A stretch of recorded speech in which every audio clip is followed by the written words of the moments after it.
Hey friends, welcome back to my channel. Chrissy Explains It All.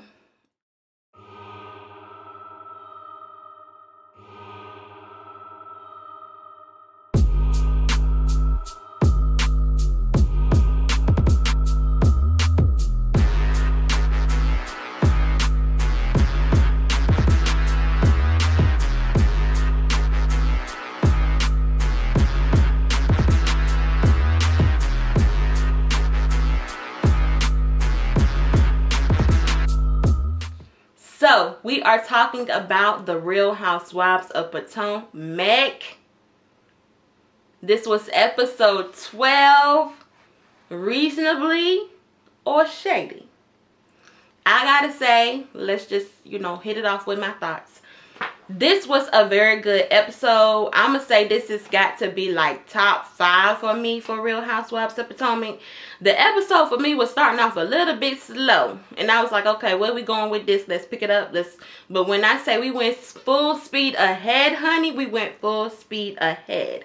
If you watch, you know that this was what I would say would be a supercharged episode. We got a little bit more at the end, like an extra 15 minutes. And when I tell you, baby, them 15 minutes was jumping. If you missed, you really missed. So let me catch you up right now. So I don't want to spend too much time talking about the small stuff, because the most of everything got started at the end. But let's go ahead and I'm gonna walk you through the episode really quick.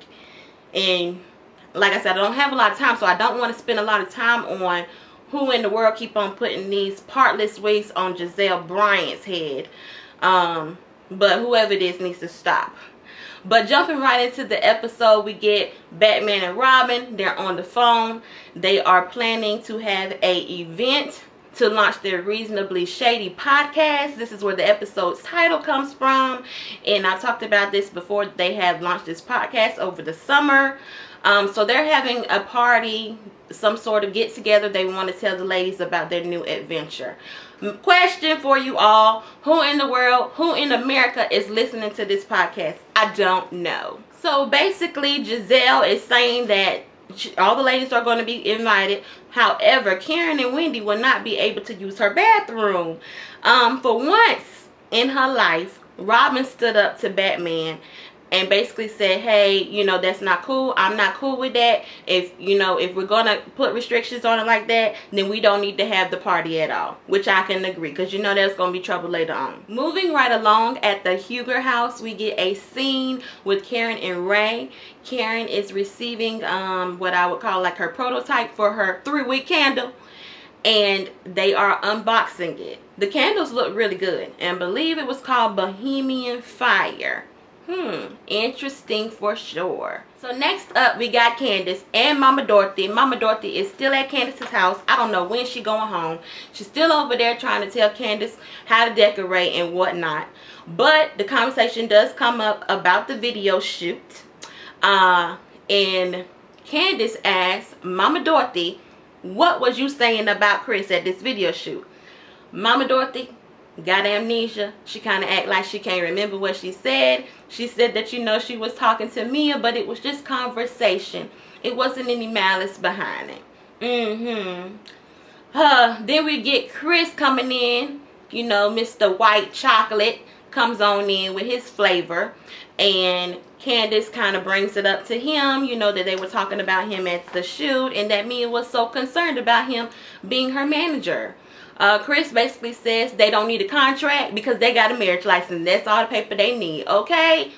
So moving right along to Messy Mia, we get a scene with Mia and Mama Mia. And if you remember, this was from last week when Mia had called her mom and asked, well, let's go out for ice cream or something, do something together. So, she meets up with Mama Mia, and the kids are there. And the kids really did seem very excited to be seeing their grandmother. But let me just say, I don't necessarily think that the conversation had at this table in front of these kids was ice cream conversations, if you know what I mean. Because I feel as though Mia definitely harvests a lot of resentment towards her mom, which that is understandable. I mean, we've learned about how the girl has grown up. However, it is evident that she is clearly jealous of her sister because of the relationship that the mom and the sister have. And I'm just gonna say, I ain't gonna touch on that too much because people get upset. But I feel as though Mia really does need some therapy, and this might really be something that needs to be happening, off camera. If you are interested in rekindling the relationship with your mom, do it behind the scenes. Just my opinion. Next up, speaking of MIA, we move on over to Wendy. We got Wendy, we got Karen, we got Escala. Wendy has invited the girls over to her home to pack some book bags, which I think was wonderful. She said that she was doing it for some students because, of course, during this pandemic time, it's hard on the teachers. So I can appreciate Wendy for that. We did get to learn a little bit more about Escala because she spoke up and she said that she actually had in the past been an educator for 10 years. Interesting. This was really a breakout episode for Escala, I will say. She doesn't speak much, but she surely did speak later on in the episode. We're going to get to that. But to learn that she was an educator and she went to a HBCU, that was some good information. We're getting to see a little bit more of her. I would be very interested in seeing Escala, a little bit more. I would love to see her and her beautiful family. I mean, those kids are gorgeous. So obviously the ladies all talk about the video and how the video shoot went. They discussed Mia and her messiness, of course, and I have to say I agree with the trio on on where they stand about it, because it was wrong of Mia to be having conversations with Mama Dorothy at that point in time. But that ain't the only thing they talked about. They also talked about the invitation that Giselle and Robyn sent out with their SHADY party. Wendy kind of says that she doesn't know what to expect from this event, and I mean, the name of the event is SHADY, and if it's got anything to do with Shade and Giselle, I don't think I want to be involved either. So Wendy also brings up to Karen and Escala the fact that she would like to do a couples trip. This certainly is going to be interesting. They throw some light shade, and innocently they are discussing the couples and who they think would like to participate and who would come. Wendy asks, do you think Juan would come? And Karen says, based on history, no. And that couldn't be no further than the truth, because Juan Dixon don't never be here right now, if you know what I mean. And when asked, who would Giselle bring? The answer, her luggage. Let's stop for a minute, and can we give out our Shade Queen of the Week? We have not done this in a while, but we definitely need to do it this week. Shade Queen of the Week.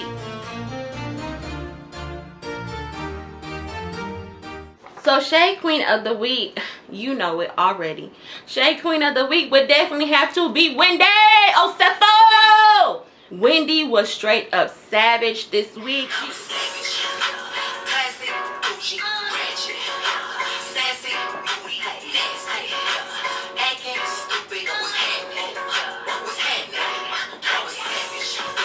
Wendy was a straight up savage, okay? Shout out to Meg Thee Stallion. So since we're talking about Wendy the Shade Queen, let's go ahead and get into it. Let's go ahead and get into the juice. Okay, so we talked about this Reasonably Shady podcast party that was going to happen. And for some reason, I really feel as though they should have went and rented somewhere to have this party. I mean, it wasn't no event hall or nothing.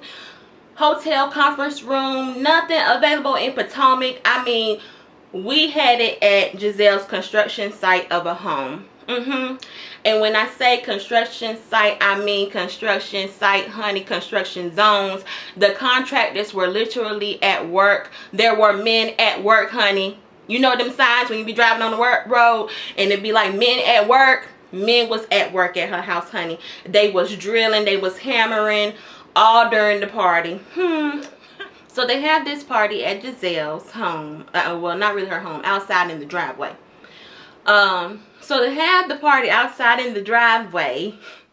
And let's just talk about the arrivals, honey. Robyn arrives. And let me just say, I got the illusion that Robyn really wasn't that involved with the planning, because she showed up as if she was like a guest. Really, she showed up and she was like, oh, I was dressed like this because I was coming to help. Girl, it ain't nothing to help with. It ain't nothing but a little charcuterie board that's gonna be, you know, served, and you know, it's gonna be a little bartender out there who ain't got nothing but a couple of Coronas for Ashley, and, you know, some wine and a signature drink. So it ain't nothing to do Robyn. But, you know, Robyn arrives, and then Ashley arrives, and she's, oh my God, Giselle, the add-on. Girl, please stop. Mia shows up with her messy behind talking about some, oh, Hotel Giselle. It's more like Motel Giselle. And I have to say, Sheree Whitfield, girl, you know you had started some mess with this naming your houses. I mean, everybody trying to name their house. You got Chateau Sheree, you got Moore Manor, Portia Palace, Casa de Leach, the Shaw Chalet, Lake Bailey. You know, all these wonderful names. That's why I'm like, why did Giselle, you know, come up with this Hotel Giselle? I mean, you couldn't get nothing. Get you something better than that, girl. I mean, we can help you come up with something, you know, just ask the fans. But Hotel Giselle, I mean, you open it up to me to be calling it a motel. Especially when it looked like how it looked when it wasn't no entrance and people got to go literally to the back. Honey, I don't go in the back nowhere. I go. Karen show up and she like, what is that tent? Are we COVID-19 tested? Wendy also comes, and the scholar comes, and then so it seems that the group is just waiting on Candace, and of course, you know, she gonna be fashionably late. So they get the party started, and basically they announce to everyone, we are doing a podcast. This is something that we thought about, you know, during the pandemic, something that people were asking for. I don't know who asked them to do that, but okay. So, you know, everybody's like, okay, cool. So then they introduced the fact that they want to play a game. So the game is reasonably or shady, because they said that Robyn is reasonable and Giselle is the one who's shady. You know, watching the episode, it was kind of, I don't know, Robyn was not reasonable at all, if you ask me. So it just should have been shady. You know, they do mention that the event almost didn't happen because, you know, there was a difference of opinion between Batman and Robyn, you know. The difference of opinion was that, you know, Giselle didn't want Karen or Wendy to use her bathroom. So, you know, Wendy like, oh, really? You know, that's interesting because I thought I was about not to come, you know. And so, girl, you know, Giselle did not like that because she was like, well, why? And so Wendy was like, well, I just didn't have any context behind, you know, what the shady element was or what was going to be going down. Giselle was like, well, we went to a new interlude. We was at the new interlude. And then, you know, Wendy's like, yeah, okay, yeah. And I'm here. So what, you know. But, you know, Giselle says that, you know, the reason behind them not being able to use her bathroom, which I don't even know if she could use it, because later on when we saw inside that house, honey, I mean, stuff was taped up. You got plastic everywhere. Do you use the bathroom or do you have to go down the street, Giselle? That's the question I want to know. But, you know, she was saying that, you know, Wendy had spoken about her home, and Wendy said, no, I never did. And Karen said, well, I know I did. Karen owed them to her because she knows she been talking about that girl house. And Wendy said, no, I never talked about your home. I talked about the way you dress, but I never talked about your home. And I do not recall a time when Wendy talked about Giselle's house. And you know, if she did, then producers would have put it right in there and dropped that clip of her talking about the girl house. But they didn't. You know why? Because it is all lies, fables, and fallacies, honey. Giselle making up stuff. And really, to be honest with you, if that's her justification for not allowing people to use the bathroom, you know, I don't even know who would be allowed to use the bathroom, because we all done talked about her house at this point. I mean, stop putting it on the TV if you know it ain't ready. We all done talked about it, so I guess ain't nobody coming over there. Even her own best friend has talked about it. Robyn has talked about her house on Watch What Happens Live. She said, you know, she wished that the materials matched up. Giselle fixes her mouth to say that Wendy is a hater. And this is where I got another laugh in. Because Wendy is just like, she take them hands and she like, hating on this. And did a little laugh to the side. Girl, I died laughing. Giselle and Robyn, they hand out these paddles because they're going to play a game. And the game is, they're going to ask a question. And you're going to have to say, on your side of the paddle, is it reasonable or is it shady? So you know, this is where it got dropped off. First question. Is it reasonable or shady to hold a grudge after an apology has been issued? Now, you know this was a dig at Miss Karen. Well, I'm not even sure what the question was exactly, but somehow we got on the, you know, whole video shoot.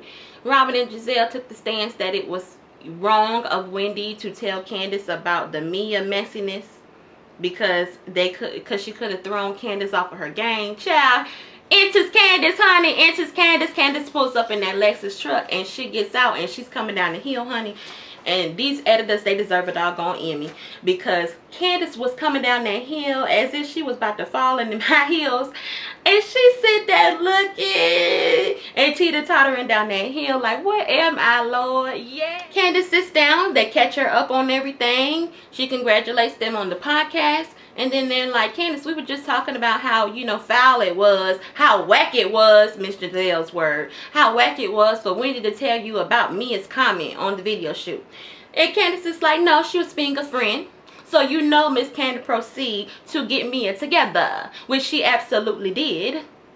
And they going back and forth, and then, you know, Candace, you know, how people say she gets low to the ground. But I disagree, because if we gonna argue, we gonna argue. And don't be mad about what I say. Because if you're gonna be mad, don't start with me, okay? Because I'm always finished. You don't want the one or the two when it comes to me, okay? And so that's how I feel about Candace in her mouth. So y'all, you just keep your comments to yourself. Because my girl be, you know, shading the heck out of everybody. So, you know, of course, you know, they're going back and forth. Mia says, I didn't want to show up to something. I want to show up to something that wasn't low budget. Candace said, yo mama low budget. Child, let me tell you why. I know that everybody has been upset with Candace. And, of course, they're going to always find something to be upset with Candace about. But I do not feel like this was that horrible to say. I mean, this is elementary school level shade. Your mama. Somebody talking about you. Somebody saying, I mean, they could be winning the fight. And all you got to do is hit them with your mama.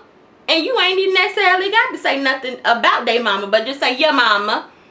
And what? What is the big deal? They did, you know, try to make it seem as though that was not right for Candace to say because of all the mama drama that Mia has. However, Candace did not have knowledge of all of that, you know. She did not know about Mia's home life and her family drama. So let's just get over it. Furthermore, Giselle in her confessional says, Candace, you don't need to talk about anybody's mama. If you want to talk about Mia, talk about her big feet and her big hands. Oh, here we go again with this big feet comment. I mean, where was Mia on Twitter? Where was Mia on Twitter? She was MIA on Twitter. You know, last week she came for Candace with the Bigfoot comment and was mad about it. Why? Why not the energy with Giselle? Where you at, Mia? Where you at? Child, through all this, you know Miss Bobblehead had to cut in and say something. And I know you Ashley fans always gonna defend her. But she should have just sat there in that green dress with them big old boobs and been quiet. Because, of course, soon as Mia's like, well, nobody was there to greet me and this and that. Then here come Bobblehead. Oh, I would have left too. I would have left too. Oh, yeah, I don't blame you on that. I don't blame you. Girl, who asked you? Y'all do not see it. But Ashley is absolutely obsessed with Candace. Y'all say that Candace is obsessed with Ashley. And you know what? It may be. But let's just say they both obsessed with each other. Because Ashley will not pass up an opportunity to take a dig at Candace.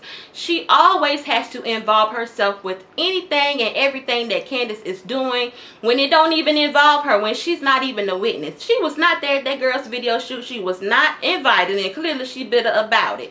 So she took this opportunity to get in the conversation. And it may be that she needed to get in somewhere because she ain't bringing it this season and she need to be demoted to a friend.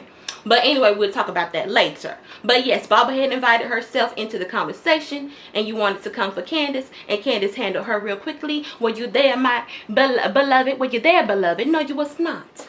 But this is the second time that Ashley has involved herself in some of Candace's business that she ain't even witnessed. I mean, do I have to even bring up the fact that she ain't witnessed the fight last season, but she had everything to say about that? Tell me who's obsessed with who.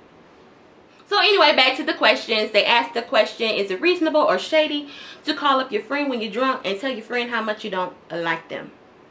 Obviously, this was another dig at Karen because they said that Karen likes to drunk dial.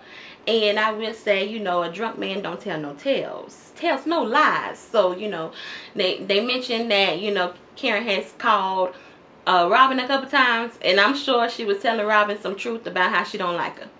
But here is the kicker. These chicks, and let me say, I mean, it's just so much gaslighting that happens. I don't know if you want to call it gaslighting. I don't know if you want to call it colorism. I think, you know, that's a large conversation to have. But I know that we are all watching the same show. And if you feel as though this show and these group of women, there are, you know, not any colorism tones that, you know, happen, you are blind. And I don't know what you're watching. But it's clear to me that there are some issues because it seems as though them green-eyed band-aids keep coming for Wendy. The beautiful Nubian queen that she is. And I think it's part of it is jealousy. But anyway, they asked the question once again to bring it up. Is it reasonable or shady if you're concerned about your friends changing appearance after cheating rumors? Candace is like, oh, we back on this again? Girl, my thoughts exactly. So Wendy in her classy fashion just says, well, it would only be reasonable had it not been reported by the same blog that, you know, reported that you had an STD.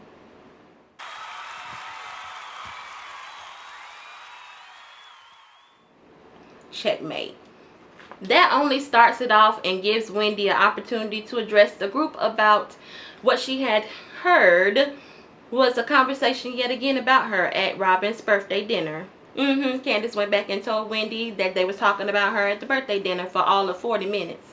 So, you know, they want to get offensive. And this is where Robert, you know, got beside herself. Because she's sitting there hollering and telling Wendy, you need to stop yelling. You need to calm down. Girl, you the only one in here yelling. But, anywho, you know, Wendy just handled it calmly and was like, you know, I just heard that I was being talked about. Robyn, we was not talking about you. We were just talking about the situation and how you handled it. Girl, now I know you ain't the brain. I know you pinky. But something got to be up there somewhere. I mean, is that not talking about her? Robyn says, I'm done, Winnie. I'm done, Winnie. I'm done. I am done. You are impossible to get through to.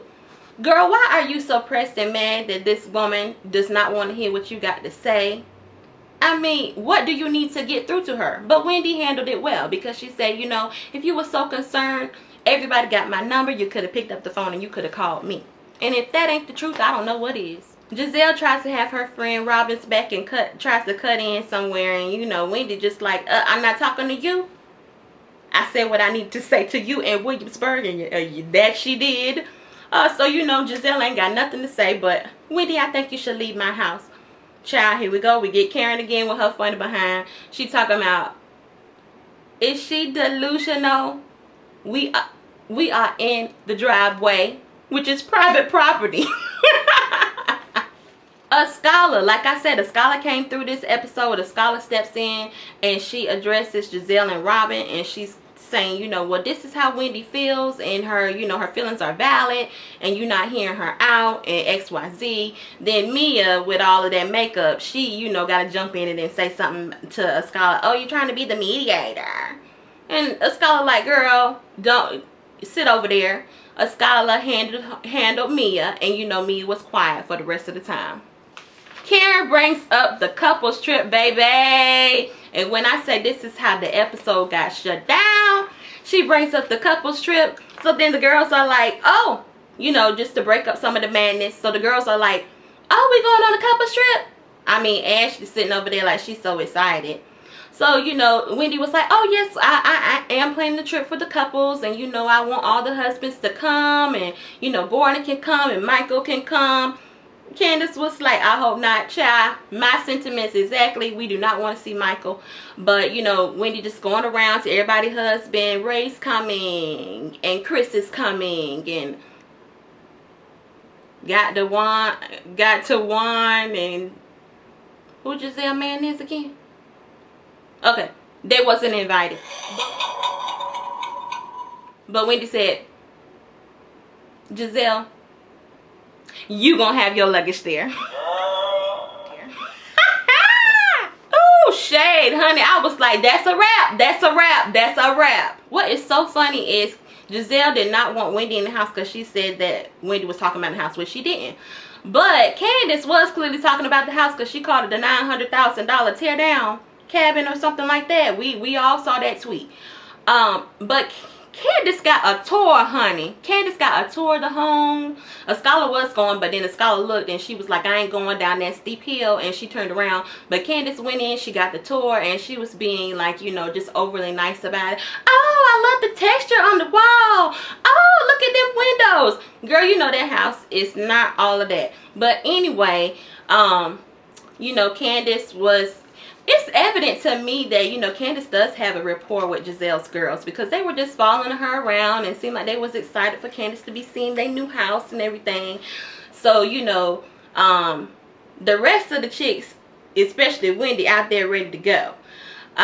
So Candace says to Grace, and you know Grace can't drive, bless her heart.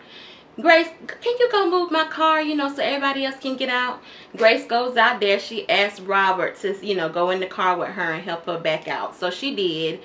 She ended up scraping Candace's car, y'all. It wasn't that bad, but it was a little funny.